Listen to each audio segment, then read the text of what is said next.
रिकाम्या जागी योग्य शब्द लिहा. 1. अनेक गावे मिळून परगणा होत असे. 2. संत चळवळीचे पंढरपूर हे केंद्र होते. 3. संत तुकारामांची अभंग रचना प्रसन्न आणि प्रासादिक असे. 4. रामदास स्वामींनी बलोपासनेचे महत्त्व स्पष्ट केले. प्रत्येकी एका वाक्यात उत्तरे लिहा. 1. कोकणच्या किनारपट्टीवर कोणत्या सागरी सत्ता होत्या? उत्तर: कोकणच्या किनारपट्टीवर पोर्तुगीज व सिद्धी या 2 सागरी सत्ता होत्या. 2. संत ज्ञानेश्वरांनी कोणते ग्रंथ लिहिले? उत्तर: संत ज्ञानेश्वरांनी भावार्थ दीपिका म्हणजे ज्ञानेश्वरी व अमृतानुभव हे ग्रंथ लिहिले. 3. संत नामदेवांनी कोणते कार्य केले?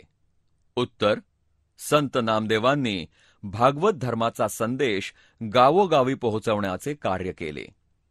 4. संत एकनाथांच्या साहित्यात कोणते प्रकार आढळतात?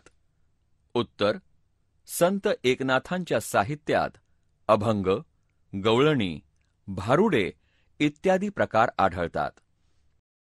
कारणे लिहा. 1. रयतेला दुष्काळ हे सर्वात मोठे संकट वाटे. उत्तर: पाऊस पडला नाही तर शेतात पीक येत नसे, त्यामुळे धान्याचे भाव वाढत, त्यामुळे सामान्य लोकांना अन्नधान्य मिळणे मुश्किल होई. जनावरांना चारा मिळत नसे, त्यामुळे दूध दुभत्यावरही परिणाम होई. म्हणजे पाण्याच्या टंचाईमुळे दुष्काळ पडे व लोकांना गाव सोडावे लागे, म्हणून रयतेला दुष्काळ मोठे संकट वाटे. 2. संतांच्या कार्यामुळे लोकजागृती झाली.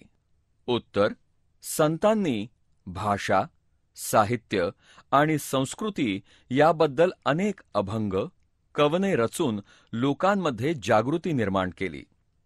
लोकांना समतेचा संदेश दिला. त्यांनी माणुसकी व मानवता धर्म लोकांना सांगितला.